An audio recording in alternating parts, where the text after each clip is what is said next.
Hello दोस्तों, जो करेगा वही पाएगा और उस दिन तैयार रहना जब आपका कर्म आपके पास लौट कर आएगा। जी हाँ दोस्तों, हम जैसे भी कर्म करते हैं वही कर्म एक दिन फल बनकर हमारे पास लौट कर आता है। तो आज का ये वीडियो इसी टॉपिक पर है कि हमारे कर्म हमारे पास लौट कर कैसे आते हैं और किस तरह की चीजें, हम कौन सी क्रियाएं करते हैं जो कर्म बनती है, अच्छा या बुरा, कैसा कर्म होता है। इसको एग्जाम्पल समेत मैं आज आपको समझाने वाला हूं। 2-3 एग्जाम्पल हम लेंगे कि किस तरह से हमारे अच्छे या बुरे कर्म हमारे पास रिटर्न होते हैं, वो हमारे प्रारब्ध बनते हैं और वही बाद में हमारा भविष्य क्रिएट करते हैं। हमारा जो सपना है वो सच होता है या टूटता है, वो इसी चीज पर निर्भर करता है कि आज हम क्या करते हैं। तो चलिए समझते हैं कि कर्म कैसे काम करते हैं और कैसे वापस लौट कर आते हैं। किसी ने बहुत खूब कहा है कि हमारे कर्म ही हमारी पहचान है, वरना तो एक नाम के बहुत सारे इंसान हैं। तो हमारे कर्म हमारी पहचान बनते हैं। और जैसे कहते हैं कि एक गाय का बछड़ा होता है ना, वो करोड़ों गायों में से, करोड़ों मान लो ज्यादा है तो हजारों गायों में से अपनी माँ को पहचान लेता है, वैसे ही हमारा जो कर्म है उसका जब फल आना होता है वो हम तक अपने यहाँ पहुंच जाता है। प्रकृति का ये सिस्टम है, एल्गोरिथम है। अब ये कैसे काम करता है तो इसे समझते हैं। सबसे पहले तो कर्म बनता कैसे है, मतलब कितनी चीजें हैं जो कर्म बनने में रोल निभाती है, इसको समझते हैं। 3 स्तर पर कर्म बनता है। नंबर 1 माइंड के स्तर पर, दूसरा बॉडी के स्तर पर और तीसरा लैंग्वेज, जिसको आपने सुना होगा मन, वचन और कर्म। कहते हैं ना, इंसान को मन, वचन और कर्म से शुद्ध होना चाहिए। तो मन से, यानी जब हम किसी के बारे में अच्छा या बुरा सोचते हैं तो वो भी कर्म बनता है। जब हम किसी के लिए कुछ बुरा कहते हैं या अच्छा कहते हैं वाणी से, वो भी कर्म बनता है। और एक व्यवहार से, जब हम कोई ना कोई क्रिया के द्वारा किसी का अच्छा करते हैं या बुरा करते हैं तो वो कर्म बनता है। और हम मानते हैं कि सिर्फ इसी चीज का परिणाम मिलता है, नहीं, ये सबको दिखता है, इसलिए इसके लौकिक यानी इस लोक के भी परिणाम होते हैं। लेकिन ये जो चीजें नहीं दिखती है, मन और वचन, हो सकता वचन तो दिखता है, वचन तो हम किसी के बारे में बोलते हैं तो कोई ना कोई सुनने वाला होता है, लेकिन मन में हम किसी के बारे में क्या सोचते हैं ये दिखता नहीं है। लेकिन ये सारी चीज यूनिवर्स में रिकॉर्ड होती है और इन सब से मिलकर रिजल्ट तैयार होता है, प्रारब्ध बनता है, कर्म बनता है और वही हमारे पास लौट कर आता है। अब एग्जाम्पल से समझते हैं।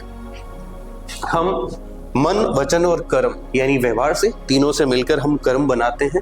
और कैसे कर्म बनाते हैं, कैसे सिचुएशंस होती है और हम उसको कैसे डील करते हैं और वहां से कैसे कर्म है जो हमारे भाग्य बनाता है या बिगाड़ता है, वो समझते हैं।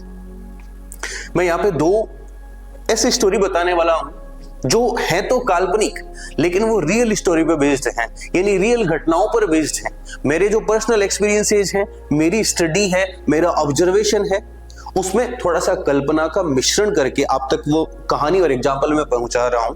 वो सिर्फ ये समझाने के लिए कि कैसे रिजल्ट आता है, किस तरह से कर्म होता है, किस तरह से रिजल्ट आता है। तो पहले हम ले रहे हैं एग्जाम्पल गुड कर्मा का। पहला एग्जाम्पल हम लेंगे गुड कर्मा का, अच्छा कर्म कैसे बनना और उसका रिजल्ट कैसे आया। तो प्लीज वीडियो में डटे रहिएगा ये देखने के लिए कि 2 स्टोरी, एक कर्म गुड कर्मा की, एक बैड कर्मा की है, वो किस तरह से बनती है। स्टोरी कुछ इस प्रकार है, घटना कुछ इस प्रकार है कि एक लड़का है जो घर से इंटरव्यू के लिए निकला है, सुपरवाइजर की पोस्ट है। शहर के एक बड़ी कंपनी में सुपरवाइजर की पोस्ट है, जहां पर सिर्फ 2 पोस्ट निकली है और ये लड़का उसके लिए पूरी तरह तैयार है। और ये गांव का लड़का है, इसके घर से वो जो कंपनी है वो 20 किलोमीटर दूर है। जाने का रास्ता क्या होगा, पहले ये अपने घर से, अपने गांव से कोई ना कोई ऑटो या साधन पकड़ के ये 5 किलोमीटर दूर जो बाईपास है, जहां से बसें गाड़ियां जाती है, वहां तक जाएगा। उसके बाद में कोई दूसरी गाड़ी लेगा और फिर वो कंपनी पहुंचेगा। कंपनी में इंटरव्यू का जो टाइमिंग है वो 10 बजे से स्टार्ट होना है और ये किसी न किसी कारण से 9:40 पौने 10 तक ये घर से निकलने में देरी हो जाती है इसको। लेकिन ये भागता भागता अपने गांव के जो स्टेशन है वहां पर जाके खड़ा होता है। वहां पर एक टैक्सी वाला खड़ा रहता है जो सवारियों का इंतजार कर रहा है। वो रोज अपनी सवारियों को उस बाईपास तक छोड़ने का काम करता है। तो आज वो वेट कर रहा था सवारियां आए। 50 रुपए का उसका किराया होता है बाईपास तक छोड़ने का। तो ये व्यक्ति आता है, ये जो जिसको जॉब पे इंटरव्यू पे जो निकला है, ये वहां तक आता है। उसको कहता है कि मुझे फटाफट से बाईपास छोड़ दो। तो उसने कहा बैठो, तो 6 सवारियां आएंगी, जब तक मैं वेट करूंगा, क्योंकि अभी एक आया तो 5 का और वेट करूंगा फिर छोड़ूंगा। उसने कहा नहीं मेरा इंटरव्यू है, मुझे फटाफट से जाना है, दुगुने पैसे ले लेकिन मुझे छोड़। उसने कहा नहीं मैं तो नहीं जाऊंगा, जब तक सवारियां नहीं आएगी मैं तो नहीं छोड़ूंगा। उसने कहा भैया यार देख लो, एक काम करो आप मुझसे पूरे पैसे ले लो, 6 सवारियों के 300 रुपए होते, मेरे लिए जरूरी है, मैं लेट हो चुका हूँ पहले से ही और ये इंटरव्यू मेरे लिए जरूरी है, बहुत मन से मैं जॉब की तलाश कर रहा हूँ, ये मेरे लायक जॉब है। तो आखिरकार वो टैक्सी वाला तैयार हुआ, वो लगभग 250 रुपए में माना और इसने तुरंत एडवांस में उसको 250 रुपए दे दिए। मेरे को वो बाईपास छोड़ दो, वहां से मुझे दूसरी गाड़ी पकड़नी है। अब उसी वक्त क्या होता है, अब देखो सिचुएशन नंबर 2 यहाँ से क्या होती है। एक महिला आती है एक बच्चे को गोद में पकड़े हुए, जिसके सर के ऊपर चोट लगी है, कहीं से ये गिर गया था, पत्थर से चोट लगी है और वो अपने सर पे हाथ है, उसके खून से हाथ भरा हुआ है, खून निकल रहा है, लेकिन उसने स्टॉप कर रखा है खून को। और साथ में उसके एक महिला और है और जिस डायरेक्शन में लड़की को जाना है उसके विपरीत डायरेक्शन में 2 किलोमीटर दूर हॉस्पिटल है और वहां पर वही साधन एडवांस खड़ा है, सिर्फ वो ऑटो खड़ा है। जो लड़का उसको ऑलरेडी 250 रुपए पे कर चुका है वो जाने के लिए तैयार है। लेकिन उस वक्त महिला कहती है कि भाई साहब देखो मेरे बच्चे के लगी है, इसको पट्टी करवानी है, इसको लगी है, इसका इलाज करवाना है, वरना बहुत ज्यादा खून बह जाएगा, मुझे फटाफट से हॉस्पिटल जाना है। अब इस लड़के के पास 2 ऑप्शन है। वो ऑटो वाला सोच रहा है कि क्या करूं, लेकिन ऑटो वाले ने पैसे ले लिए हैं 250 रुपए और वो मुझे तो इधर जाना है, जबकि इधर वाला किराया जो है वो 2 किलोमीटर दूर जो नर्सरी है, जो हॉस्पिटल है, वहां तक का लगभग 25 रुपए किराया है। तो उसको किराए में उधर से बेनिफिट नहीं है, लेकिन हालांकि वो इंटेंशनली चाहता है कि उस बच्चे को ले जाए क्योंकि उसको चोट लगी। और इधर ये लड़का खड़ा है जिसका इंटरव्यू होने है, 10 बजे से उसका इंटरव्यू चालू होना है, लेकिन ये 10 बजे भी नहीं तो मान लो 10:15 साढ़े 10 तक पहुंच जाएगा अगर ये अब निकलता है तो।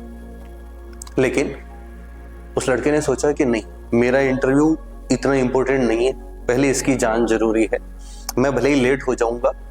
मजबूरी ये थी कि उस गांव में ज्यादा साधन नहीं थे, मुश्किल से वो एक टैक्सी या और कोई तरीके से कोई गाड़ी आती जाती वहां से वो छोड़ सकती थी, बाकी ज्यादा साधन नहीं थे। तो उसको उसी ऑटो का, टैक्सी का वेट करना था।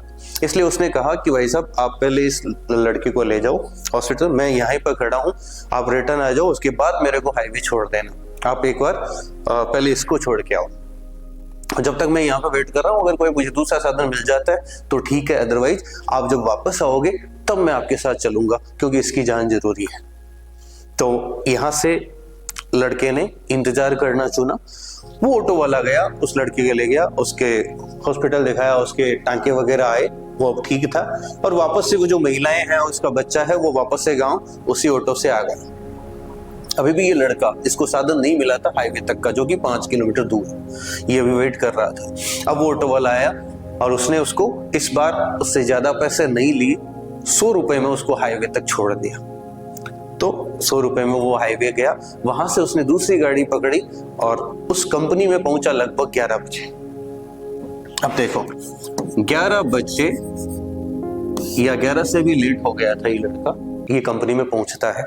अब कंपनी में क्या होता है, देखता है कि वहां पर इंटरव्यू खत्म हो चुके हैं। वहां पे जब ये रिसेप्शनिस्ट से पता करता है तो उसने बताया कि 10 लोग आए थे, जिनमें से 2 का सिलेक्शन हो चुका है और बाकियों को वापस भेज दिया गया है। तो उसी वक्त जो उस कंपनी का जो इंटरव्यूअर था, जो ओनर था, वो बाहर निकलता है और देखता है कि अभी ये भाई साहब इंटरव्यू देने आए हैं। तो क्योंकि इंटरव्यू पूरे हो चुके हैं, उसको वैसे इंटरेस्ट नहीं है। लेकिन अब देखो इधर क्या घटना हुई है। इधर जब इन्होंने जॉब इंटरव्यू निकाला था 2 सुपरवाइजर का, तब तक इनके पास जो इनके ऊपर जो सुपरवाइजर जो मैनेजर की पोस्ट थी उनके लिए बंदा था, लेकिन उस बंदे को जो मैनेजर की पोस्ट पर था उसको उससे बड़ा जो ऑफर आया तो इन्हीं की कंपनी में उसको ऊपर सेलेक्ट कर लिया गया एक्चुअल में। इसलिए वहां पे मैनेजर की पोस्ट इनके कल ही खाली हुई है, जिसकी अभी वैकेंसी नहीं निकाली गई। तो उस इंटरव्यूअर के दिमाग में आया कि यार मैनेजर की पोस्ट खाली है, ये लड़के को एक बार इसका इंटरव्यू लेके देख लेते। उसने कहा कि इसको अंदर भेजो आप। तो उसने मैनेजर की पोस्ट के लिए उसका इंटरव्यू लिया। वो तो उसको मैनेजर की पोस्ट के हिसाब से क्वेश्चन पूछ रहा था और वो लड़का सोच रहा था कि सुपरवाइजर की पोस्ट में मेरा सिलेक्शन होना है या उसके लिए मेरे को जो दे रहे हैं भविष्य में देंगे। तो उस व्यक्ति ने उसका जैसे जैसे इंटरव्यू लिया उसके समझ में आ गया लड़का काबिल है और उसको कहा कि कल से आप आ जाओ, 7 दिन पहले जो 7 दिन है उसका आपका ट्रेनिंग पीरियड है, हम आपको देखेंगे कि हम जो जॉब आपको देना चाह रहे हैं उसके लिए आप सूटेबल हो या नहीं। तो अगले दिन से लेकर लड़के को 7 दिन तक बुलाया जाता है, उससे जनरली सुपरवाइजर वाला ही काम करवाया जाता है और भी कई चीजें टेस्ट की जाती है और 7वें दिन उसको ऑफर लेटर रख दिया जाता है। जिस जॉब के लिए वो आया था उससे बड़ी जॉब यानी जो सुपरवाइजर के ऊपर काम करे अलग अलग फैक्ट्री में, वो मैनेजर की पोस्ट उसको दी जाती है। जो सैलरी एक्सपेक्ट की थी उससे लगभग 3 सैलरी में उसको हायर किया गया है और वो लड़का बहुत खुश है। तो अब आप देखना कर्म कौन सा, वो इंटरव्यू में लेट हुआ था सुपरवाइजर के, लेकिन वहां से उसने लोगों के बारे में सोचा, अपना स्वार्थ नहीं रखा और लोगों के बारे में सोचने की वजह से उसका एक वहां से अच्छा कर्म बनता है और इस कर्म की वजह से उसको यहाँ पर बड़ी पोस्ट मिलती है, मैनेजर की पोस्ट मिलती है, सुपरवाइजर की पोस्ट से बड़ी पोस्ट मिल जाती है। This is the result of good Karma. Good Karma का रिजल्ट ऐसे मिलता है। तो उसी का कर्म उसके पास लौट कर आता है। काबिलियत उसके पास पहले भी थी जब वो सुपरवाइजर का इंटरव्यू देने जा रहा था, लेकिन उसी काबिलियत में काम चल गया। यानी कई बार काबिलियत मायने नहीं रखती, हमारी नीयत मायने रखती है कि हमें लाइफ में क्या मिलेगा। काबिलियत वाले बहुत घूम रहे हैं, डिग्रियों वाले बहुत घूम रहे हैं, परसेंटेज वाले बहुत घूम रहे हैं, लेकिन इसके अलावा हमारे जो विचार हैं, हमारा जो व्यवहार है, हमारे जो सोच है, हमारे जो कर्म है, क्या वो कितने पॉजिटिव है, कितने अच्छे हैं, उस आधार पर यूनिवर्स हमें रिजल्ट देता है, उस आधार पर वो परिणाम क्रिएट होता है। तो इस तरह से एक घटना है जो कि गुड कर्मा पे बेस्ड है। अब दूसरी घटना, आपको टाइम है तो ये दूसरी घटना जरूर सुनिएगा। पहली गुड कर्मा पे बेस्ड है क्योंकि दूसरी घटना ऐसे है कि मन ही मन हम कई बार इस तरह का व्यवहार कर देते हैं, हमें पता नहीं चलता। इसलिए ये दूसरी घटना हमारे समझने के पॉइंट ऑफ व्यू से बहुत जरूरी है। आप एग्जांपल ले रहे हैं हम बेड कर्मा का। दूसरी घटना कुछ इस प्रकार है कि 2 दोस्त एक ही कंपनी में काम कर रहे थे और एक जो दोस्त था, इनमें से एक जो था वो काम में बहुत अच्छा था, उसकी कंपनी में काफी अप्रिसिएशन वगैरह होती थी, और दूसरा था वो एवरेज था। लेकिन अप्रिसिएशन, तारीफें वगैरह पहले दोस्त की बहुत होती थी। आज उन दोनों को एक जगह पेमेंट करने भेजा जा रहा है, एक साइट पे 50,000 रुपए जिसकी अप्रिसिएशन होती थी उसको देख के भेजा गया, एक बैग उनके साथ में जिसमें 50,000 रुपए उन्होंने डाले हैं और वो वहां से निकले और दोनों एक बस पकड़ के वहां से निकले। तो उनको 2 घंटे की दूर उनकी साइट है, वहां से उनको पेमेंट देकर वापस आना है।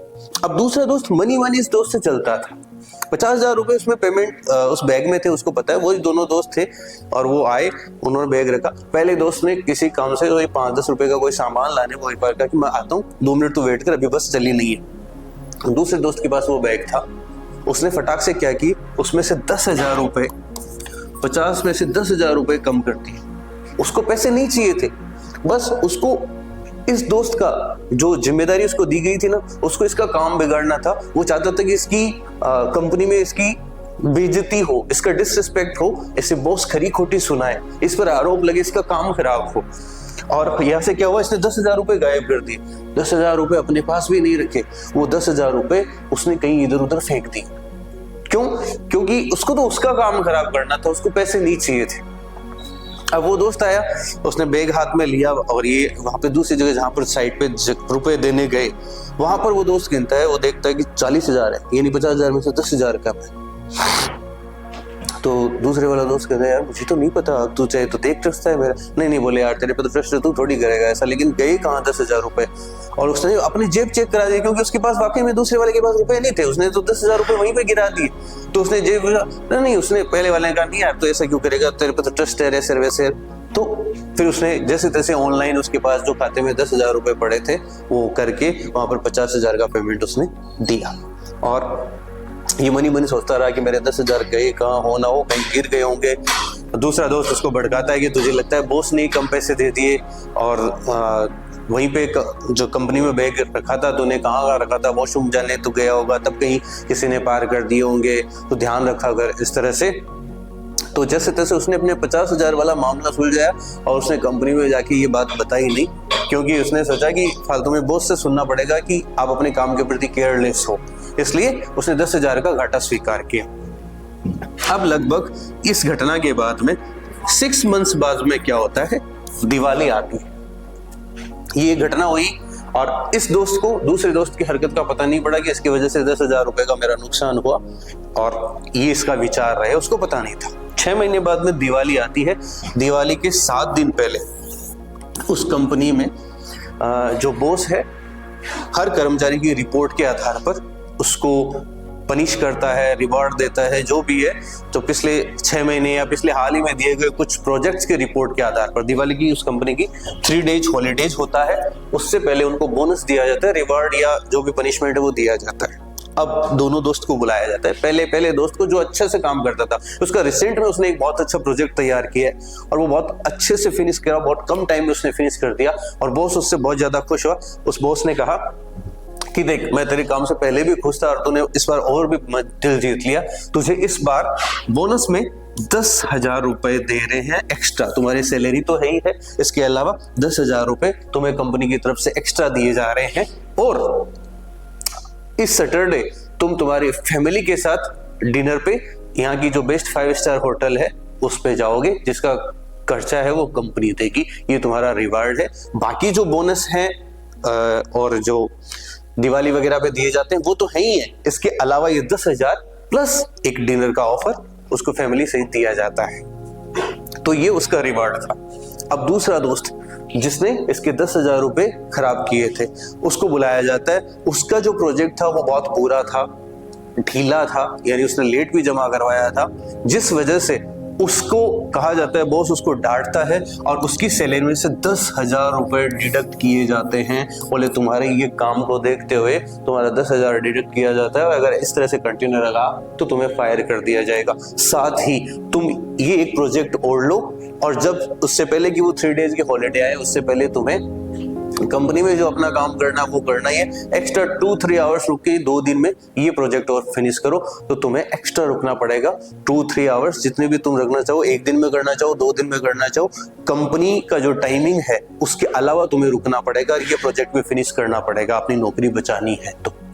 तो इस दोस्त के 10,000 रुपए कटे, एक्स्ट्रा पनिशमेंट से संबंधित कुछ काम मिला और डांट पड़ी वो अलग। वहीं दूसरे दोस्त को रिवार्ड मिला, डिनर ऑफर मिला, एप्रिसिएशन मिली वो अलग। तो दोस्तों इसने दूसरे वाले दोस्त ने इसके 10,000 खराब किए थे, इसके खुद के वो 10,000 आज गए हैं, उसके पास उसके 10,000 वापस आए हैं रिटर्न में, और प्लस डिनर ऑफर और एप्रिसिएशन वो अलग मिले हैं।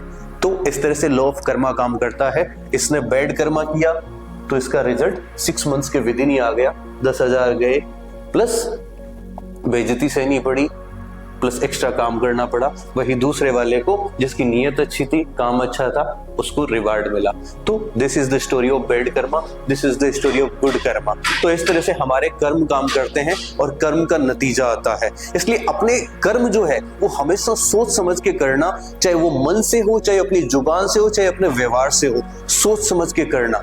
और हर वक्त कर्म करते वक्त अपने माइंड में ये चीज रखनी है कि उसको ऊपर वाला देख रहा है, यूनिवर्स देख रहा है और वो आपको कुछ बड़ा देना चाहता है, लेकिन आप अपनी सोच से, आप अपने व्यवहार से, आप अपने वाणी से ये साबित तो करो कि आप उस बड़े के लायक हो या नहीं हो।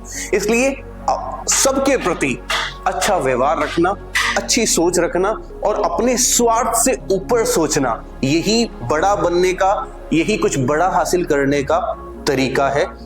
याद रखना, ऊपर वाला बड़ा देना चाहता है, बस हमें अपने व्यवहार, वाणी और मन से ये साबित करना है कि हम उस बड़े के लायक हैं और हर वक्त हमें ऊपर वाला और यूनिवर्स देख रहा है। तो दोस्तों, अगर आपको ये वीडियो पसंद आया हो तो वीडियो को लाइक कीजिएगा। चैनल अभी तक सब्सक्राइब नहीं किया है तो प्लीज चैनल सब्सक्राइब कीजिएगा।